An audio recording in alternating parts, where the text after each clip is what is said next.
on s'attend de nouvelles sanctions tarifaires de la part de Washington. À quel point la réponse de l'Union européenne doit être, selon vous, ferme? Et pensez-vous que l'Union dispose d'une stratégie définie et efficace pour gérer cette escalade tarifaire? Oui, on doit répondre d'une façon ferme, mais aussi d'une façon intelligente. Ça veut dire qu'on doit venir à une solution négociée.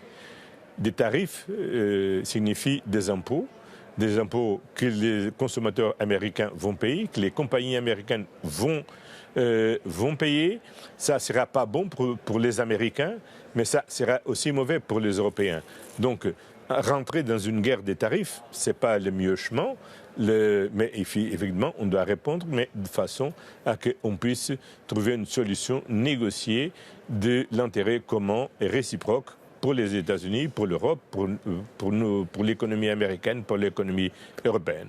Mais est-ce que de façon générale, vous pensez que le mécanisme de défense de l'Europe est adapté et flexible pour faire face à des actions rapides, parfois impulsives de l'administration Trump, comme les tarifs douaniers ou les commentaires sur le Groenland? Mais comme vous savez, les compétences sur le commerce, c'est une compétence de la Commission européenne. Et donc la Commission européenne a tous les outils pour répondre et faire la gestion.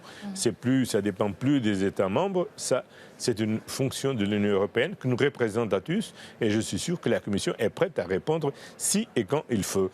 Mais je crois aussi que, je l'espère que les efforts de négociation que la Commission a déjà entraînés avec les États-Unis, notamment par le commissaire Maroš Šefčovič, puissent arriver avec succès, parce que vraiment c'est une grande erreur économique pour les États-Unis, aussi pour l'Europe et pour le monde global, parce qu'en fait, nos relations commerciales représentent 30% des relations commerciales globales, 40% du PIB global. Donc, ça ne va pas affecter seulement l'Europe et les États-Unis, ça va toucher à tous. Donc, c'est une grande erreur, mais j'ai l'espoir que les États-Unis comprennent la dimension de cette erreur et qu'on puisse éviter une guerre commerciale.